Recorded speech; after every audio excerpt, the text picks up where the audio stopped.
Je vous salue mes frères et sœurs. Aujourd'hui, je vais vous présenter un passage dans la Bible. Il se situe dans Matthieu 6, le verset 9 à 13. Notre Père qui es aux cieux, que ton nom soit sanctifié, que ton règne vienne, que ta volonté soit faite sur la terre comme au ciel. Donne-nous aujourd'hui notre pain de ce jour et pardonne-nous nos offenses, comme nous pardonnons aussi à ceux qui nous ont offensés. Ne nous soumets pas à la tentation, mais délivre-nous du mal. Car c'est à toi qu'appartiennent le règne, la puissance et la gloire pour des siècles et des siècles. Amen. Good day, everyone. Today is another beautiful day the Lord has made, and we will rejoice and be glad in it. Psalm 23 says, "For the Lord is our shepherd, we shall not want. He makes us to lie down in green pasture. He leads us beside the still waters. He restores our soul, and He leads us in the path of righteousness for His name's sake. Though we walk through the valley of the shadow of death, we shall fear no evil. For thou art with us, thy rod and thy staff, they comfort us. Thou prepare a table before us in the presence of our enemies. Thou anoint our head with oil, our cup runneth over. Surely goodness and mercy shall follow us all the days of our life, and we shall dwell in the house of the Lord forever and forever. In the name of Jesus." Salut mes frères et sœurs. Aujourd'hui, j'ai un passage dans la Bible à vous lire. C'est à peu près le psaume 100. Poussez vers l'Éternel des cris de joie. Venez en sa présence avec allégresse. Nous sommes son peuple et nous lui appartenons. Nous sommes le troupeau de son pâturage. Célébrez-le, bénissez son nom.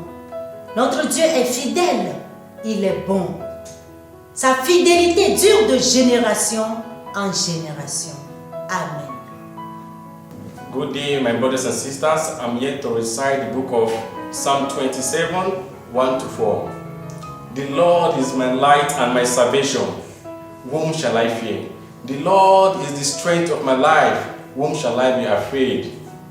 When the wicked, even my enemy and the foes, came upon me to eat up my flesh, they stumbles and fall.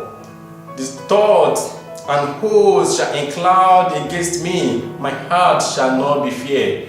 Thought war shall rise against me. In this shall I be confident. One thing I desire of the Lord, this shall I seek, that I may live in the house of the Lord all the days of my life, and behold the beauty of the Lord, and inquire in His temple. Amen. Salut mes frères et sœurs. Je viens ici aujourd'hui présenter ce verbe qui concerne notre vie. Et tout d'abord, je remercie le Seigneur en cette nouvelle année. Je te demande, Seigneur, pardon pour toutes les fois que j'ai péché, que ce soit en pensée, en parole, par action ou par mission. Seigneur, je te remercie beaucoup pour toutes les fois que tu as été dans ma vie, dans la vie des miens, dans la vie des autres. Seigneur, je te remercie beaucoup. Et je profite en ce moment de pandémie pour te demander de bien vouloir couvrir ton peuple par le précieux sang de ton Fils. De nous couvrir et de nous protéger, de nous donner la force, de nous donner le courage afin que nous puissions surmonter ce moment difficile. Seigneur, tu es notre bouclier, tu es mon rocher, tu es ma force et nous venons en toi pour te demander pardon et te remercier pour toutes les fois que tu as été là. Merci.